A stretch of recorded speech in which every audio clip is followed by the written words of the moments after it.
Welcome, everybody, to the Straight Shooter Wrestling Podcast. I'm one half of your host, Santi. How are you, Steve? Not too bad, buddy. Good to see you again, finally. Yeah. We're going to jump into things. We're going to be talking a little bit about AEW Double or Nothing, because it was a laundry list of wrestling over this past weekend. I almost don't want to watch another wrestling show for another month, because we had NXT Battleground, Night of Champions. We had AEW Double or Nothing that ran for like 4.5 hours. It was a lot of wrestling. And we in particular wanted to talk about AEW. And we wanted to talk about AEW because I've recently been genuinely making a concerted effort to watch AEW, understand storylines, get invested, find characters that I like, characters that I want to root against. And I've been doing that over the past 5 weeks on my stream, and I was incredibly excited for AEW Double or Nothing as my first AEW pay-per-view, because all I've heard is that AEW pay-per-views are always, every time they have a pay-per-view, oh, that was the greatest pay-per-view over the last 10 years. So I was super excited. And I'm not saying this is a WWE shill or mark or whatever you want to call me, because I am wearing a John Cena hat, because this doesn't change the fact that I've learned to love AEW, but that show fucking sucked. Aside from I like 3 matches. Everybody's saying only 2. I liked 4 matches, which we can talk about. Aside from 4 matches that I enjoyed, that 17,000 match card was grossly long, incredibly bloated, and less interesting than it was interesting. Steve, I'll pass it over to you. Yeah, Santi, I watched a lot of the highlights. I've tried to get into the show, and I'm not the biggest AEW guy. I tried AEW at the start, where you were like, nah, I'm just going to stick with WWE. And now it's kind of flip-flopped. Like, I'm now like, nah, I'm going to stick with WWE. That's my brand. You're trying for both. What I found with AEW's Double or Nothing is Tony Khan proved that he is the inferior product.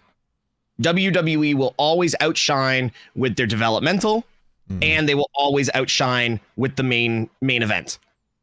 AEW proved that night that they were the inferior brand, and they will never be able to compete with WWE. Performances were not amazing. Storylines were not amazing. The crowd was dead. Empty, half empty too. Half empty, dead. These guys are saying they're going to sell out Wembley, which they apparently have, but I still don't believe it. It's one of these ones where it's like, what does AEW need to do to pull up their big boy pants and go play in the big leagues? Because right now they have incredible talent.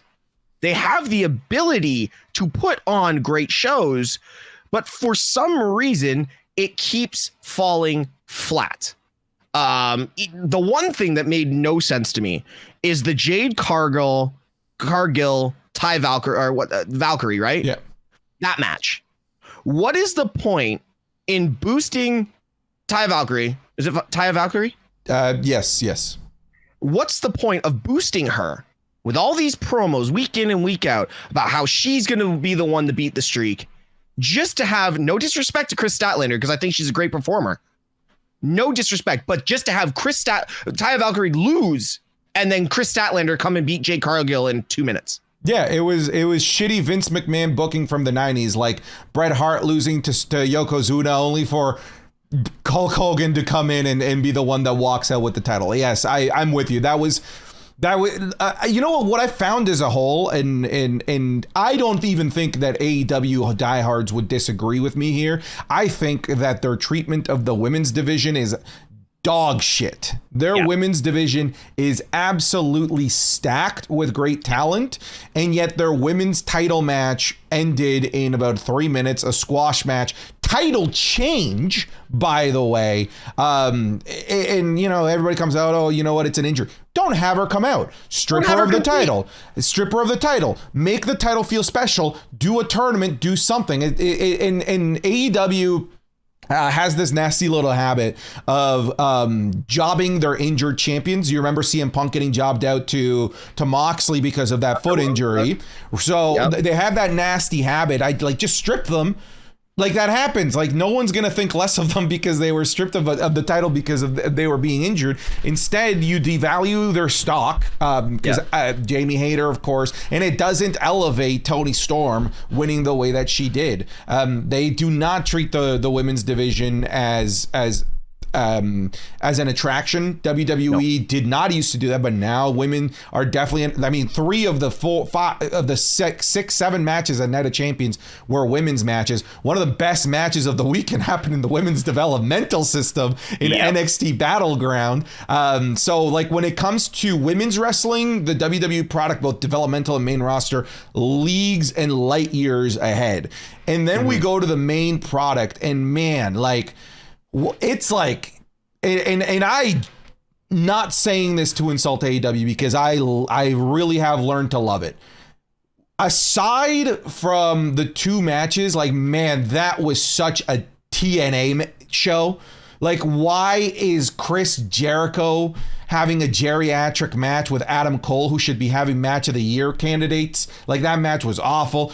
Jeff Jarrett in 2023 almost winning titles. I love Christian, but Christian having ladder matches? Like, what's going on here, man? Like, you literally built your main event around how great a young talent you have, right? Like the 4 Pillars match. And yet the rest of the show is just polluted with former, legends of the business that aren't actually really doing a great job of elevating the people that they're in the ring with. You said it was very Vince McMahon booked. I felt it was very Dixie Carter of like the old X Division Impact. And even like for some reason I was getting flashbacks with Karen Jarrett out there. Like I was getting I know, dude. Like I was just like, what am I think I've seen this before. And then like you're still trying to push a guy like Satnam Singh that is just not getting over. You've got Wardlow, the guy that is about the size of Brock Lesnar. Listen, this was a crazy spot. And I'll give it to Wardlow for having the balls the size of coconuts to do it. But why? Why? You don't need to. That you are not that type of talent. Like when Rikishi went off the cell, it was a cool spot.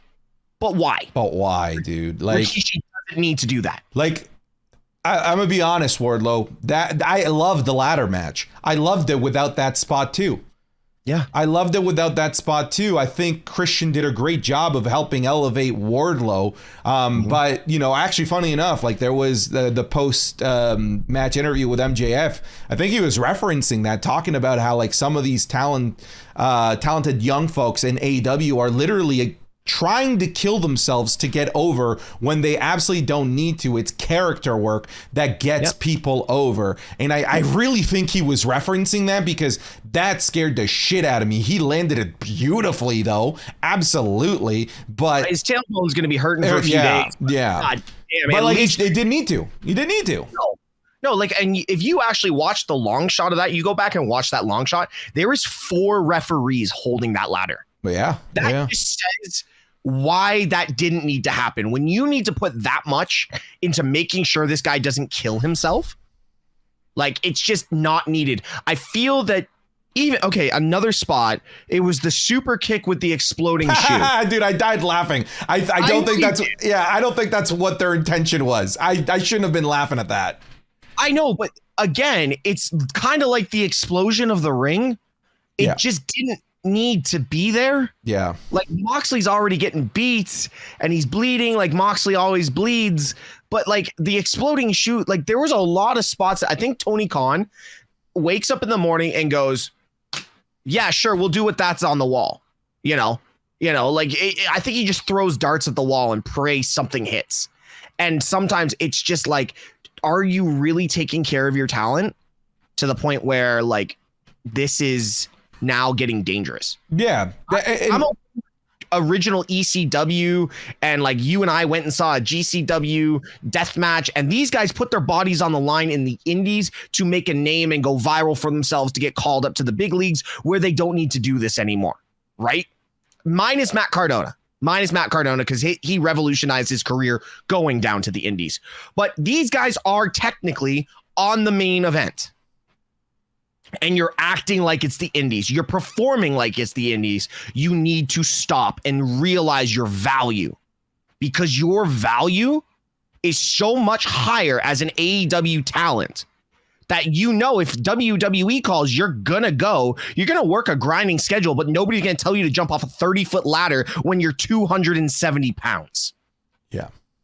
Sorry, I didn't mean this video to be shit on AEW, but at the end of the day, it's terrifying what they're doing to their talent, and they're not even getting the viewing numbers. We saw a viral video of a guy watching NXT in the crowd at Double or Nothing. That just says how inferior the product is to WWE. You know, sorry, that's you know what's crazy? Like the most violent match of the weekend, and it was also a very safe match at the same time, was Ilya Dragunov versus Dijak.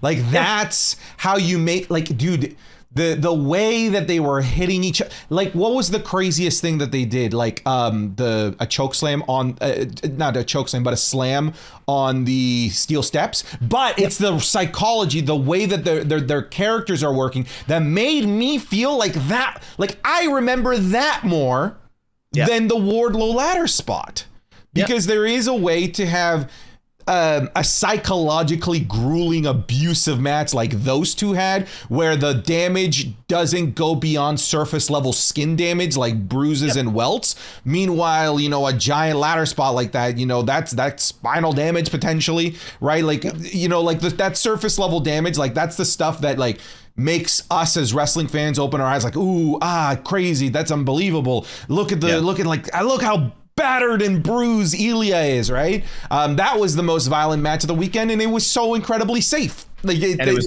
really a 4.25 out of 5-star match as well. It was so good. It was so good. And like, don't get me wrong, like, I really enjoyed the Four Pillars match. Like, that was AEW at its fucking finest.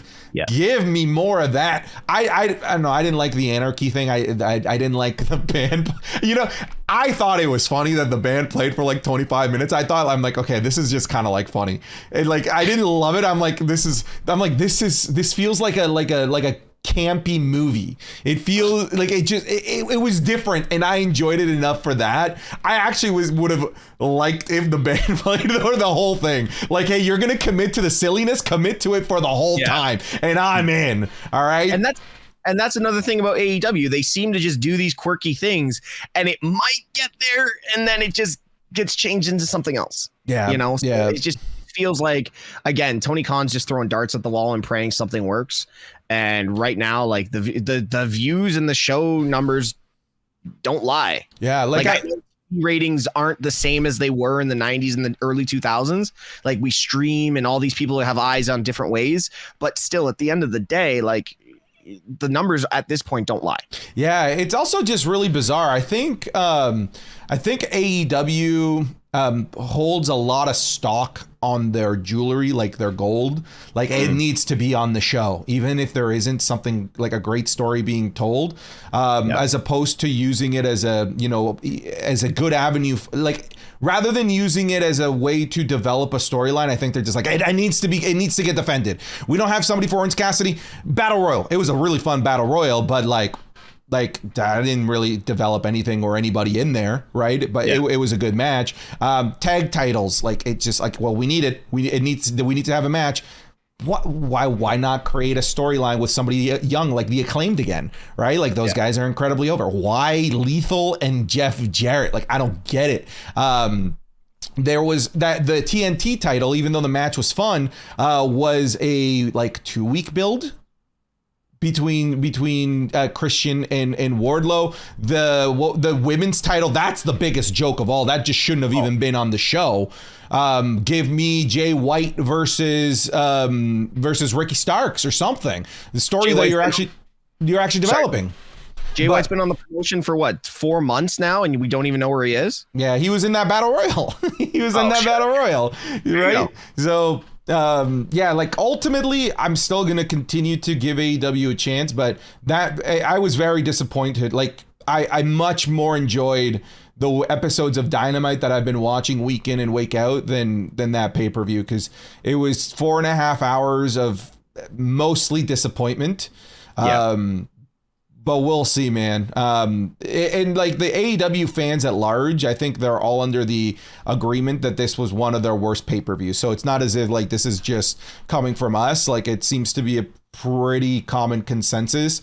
I've seen a couple of AEW fans try to defend the show. It's like, dude, why are you defending something that wasn't good? Like, you know how quick I was to absolutely shit on WWE over like anything that they do when it's bad. Like, we got to shit on it. Like, why are we defending something that was objectively a bad show? Yeah, exactly. At the end of the day, Santi, it's going to be one of those ones that AEW is going to learn from their mistakes, but being that Double or Nothing is virtually like one of their big four, if not their top two pay-per-views, and you shit the bed that bad, there's a problem there. Yeah. So anyway, Santi, where can people find you, dude? Everywhere these days. TikTok, YouTube, Twitch, Twitter, all of those will be down in the description. Yeah, same guys. Twitch.tv/Mr. Tesh and on TikTok at Mr. Tesh. Santi, thank you so much for gracing us with your existence. We almost forgot that you were a part of Straight Shoot again, and we'll talk to you next week. Take care, everybody.